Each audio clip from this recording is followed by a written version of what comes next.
Hello and welcome to Bollywood wala. I am Sonu. दोस्तों, आज मैं आप सभी लोगों का सबसे ज़्यादा फेवरेट हॉलीवुड क्लासिक फिल्म का रिव्यू करूंगा, शॉशैंक रिडेम्पशन। दोस्तों, आप लोग बिलीव करोगे कि नहीं मुझे पता नहीं, बट शॉशैंक रिडेम्पशन जब 1994 में हॉलीवुड में रिलीज़ हुआ था, तो बिलीव इट और नॉट, ये फिल्म बॉक्स ऑफिस पर फ्लॉप हुआ था। ये it was not a hit at all. वो ईयर में 94 में बॉक्स ऑफिस पर और अवार्ड फंक्शंस पर, स्पेशली ऑस्कर्स पर, एक ही फिल्म हिट रहा, that is Forrest Gump, which is another classic in itself. लेकिन शॉशैंक रिडेम्पशन ज़्यादा चला नहीं था बॉक्स ऑफिस पर, which is very hard to believe also कि लोगों को बॉक्स ऑफिस में थिएटर में देखते वक्त ये फिल्म पसंद नहीं आया। बट कहते हैं ना यार, sometimes best things take a lot of time to get appreciated. The same thing happened with Shawshank Redemption. It took time, but ultimately आज के तारीख में it is recognized as a classic, as a cult film. In fact, आप 10 greatest English films का list निकालोगे ना, उसमें Shawshank redemption ज़रूर आपको दिखेगा हर एक लिस्ट में। That is the greatness of this film. I think ये फिल्म का रिव्यू करने के लिए इसमें जो लाइफ लेसन्स देते हैं ना ये film, through its many scenes, through its many dialogues, I think I should be discussing that. And I think that is where the true greatness of Shawshank Redemption lies. The life lessons that Shawshank Redemption gives, मेरे को नहीं लगता है कि कोई भी film उतना life lessons कभी दे पाया है, through it's scenes, through it's dialogues, through it's story telling, through it's narrative. सबसे पहला लाइफ लेसन ये है कि ज़िंदगी में कभी उम्मीद नहीं हारना चाहिए, क्योंकि उम्मीद पर दुनिया कायम है।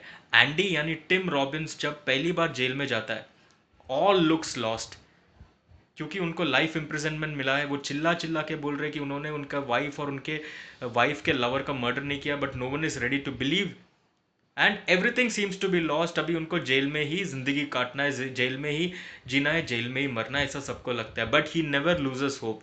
पहली बात तो बहुत धीरज है उनके पास। जेल में जब जाता है, धीरज से काम लेते हैं, पेशेंस से काम लेते हैं, और होप हमेशा उनके माइंड में है, which is a very good thing. कहते हैं ना Morgan Freeman, hope is a good thing, maybe the best of all things, and good things never die. वही होता है, उम्मीद पे दुनिया कायम है, और उम्मीद की वजह से एंडी प्रिजन में जिंदा रहता है। That is the first life lesson.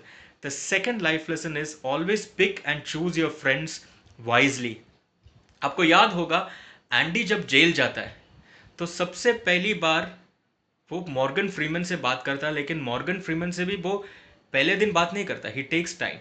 वो सभी लोगों को ऑब्जर्व करता है, लोगों को परखता है, परखने के बाद वो फाइनली डिसाइड करता है कि Morgan Freeman is the man who can become my life long friend, और फिर जाके वो मॉर्गन फ्रीमैन से बात करता है। So always pick and choose your friends very wisely. तीसरा, अपने बारे में सोचो, लेकिन कभी कभी ऑन सर्टन ओकेजन्स अपने से ज़्यादा दूसरों के बारे में सोचो। वो पर्टिकुलर सीन जब टेरेस पे क्लीनिंग चलता रहता है, and when Andy goes and helps a guard in tax matters, वहाँ पे जब गार्ड से वो बेनिफिट मांगते हैं तो अपने लिए नहीं, दोस्तों के लिए मांगते हैं। वो बियर सबके लिए मांगते हैं और खुद बियर नहीं पीते, because he has given up drinking. तो the life lesson given is, दूसरों के बारे में सोचो। जब आप दूसरों के बारे में सोचते हैं, दूसरों के लिए कुछ बेनिफिट करते हैं आप, तो all those other people whom you have benefited, they will start loving you and respect you. You will have earned their love, regard and respect. चौथा लाइफ लेसन है, this is very important. When you are attacked physically, डरो मत। अपने दुश्मन के आंखों में आंखें डालकर ऐसा कुछ बोलो जो उसके दिल में डर पैदा करता है, और जब आप उसके दिल में, उसके जहन में डर डर पैदा करता है, तो वो कंफ्यूज हो जाता है। यही होता है ये एंडी के साथ प्रिजन में, when he is attacked by बॉग्स and his gang, और बॉग्स हाथ में एक स्क्रू ड्राइवर लिए एंडी को बोलता है मैं तेरे कान में घुसा दूंगा। तो एंडी बिना डरे उसकी आंखों में आंखें डालकर कहता है, अगर तू मेरे कान में डालेगा तो मैं तेरे ऐसे जगह पे ऐसा काटूंगा अपने मुंह से कि मेरा मुंह खोलने के लिए तेरे को क्रोबार का इस्तेमाल करना पड़ेगा।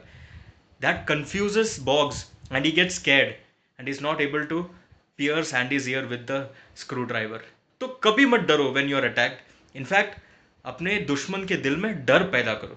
That is another life lesson, very important. The next one is education never goes waste. आपका जो भी टैलेंट है, आपका जो भी डिग्री है, आपने जो भी पढ़ा है लाइफ में, वो हमेशा काम आता है। एंडी वही टैलेंट, वही अकाउंटिंग वाला, वही फाइनेंस वाला जो बैकग्राउंड है उनका, वो टैलेंट, वो एजुकेशन यूज़ करके सबको हेल्प करता है, और फाइनली अपने आप को भी हेल्प करता है, because he makes a lot of money using that knowledge. Next, knowledge हमेशा बांटो। एंडी वो जो नया प्रिजनर है उसको सिखाता है, उसको एग्जाम में पास करने की मदद करता है, which is also like a very good social service that you are doing. So always impart और share your knowledge, which is an important life lesson. अब सबसे इंपॉर्टेंट लाइफ लेसन, सबसे इंपॉर्टेंट, कभी भी किसी के साथ भी अपने लाइफ का वो सबसे बड़ा सीक्रेट शेयर मत करना. एंडी प्रिजन ब्रेक कर रहा है ये किसी को नहीं मालूम है, not even Morgan Freeman who is his closest friend in prison, उनको भी नहीं मालूम है कि एंडी प्रिजन ब्रेक करके जाने वाला है. और Andy is able to successfully escape prison because वो उनका सबसे बड़ा मास्टर प्लान रहता है, वो किसी के साथ शेयर नहीं करता, किसी को आइडिया भी नहीं है, किसी को भनक भी नहीं है. And that is why is able to escape. So never ever share the biggest secret of your life with anyone, not even your family, not even your friends, no one, only you should know that. That is the biggest life lesson. दोस्तों इतने life lessons, इतने अच्छे अच्छे dialogues आपको किधर और कोई और फिल्म में नहीं मिलेगा. आराम से बैठ के आप कितनी भी बार देखो आप बोर नहीं होंगे यार. एंड प्लस एक्टिंग, एक्टिंग के बारे में क्या कहो यार, जहाँ पर मॉर्गन फ्रीमैन है वो तो भगवान है यार, उनके बारे में तो कुछ कहना ही नहीं है. जब भगवान आते तो यार बाहर कुछ और ही होता है, समा कुछ और ही बांधते हैं. And that is what Morgan Freeman does. Tim Robbins excellent acting, बाकी जो भी है वो जेलर जो है, वार्डन जो है, सुपर्ब एक्टिंग है. Every single one has acted brilliantly. But ultimately I think, जैसे मैंने कहा, the true greatness, the true beauty of Shawshank redemption lies in the life lessons that this film gives. I would give this film 5 out of 5 यार. Superb film यार, superb film. आप लोग जिस किसी ने भी देखा है, डू लेट मी नो कैसा है ये फिल्म, आप लोगों को क्या लगा, आप लोगों ने कौन से लाइफ लेसन सीखे. In fact these life lessons are my interpretation. आपका भी अलग सा इंटरप्रिटेशन होगा, वो भी शेयर कीजिए. कमेंट बॉक्स खुला है आप लोगों के लिए. फॉर द मोमेंट सोनूप सेज बाय बाय.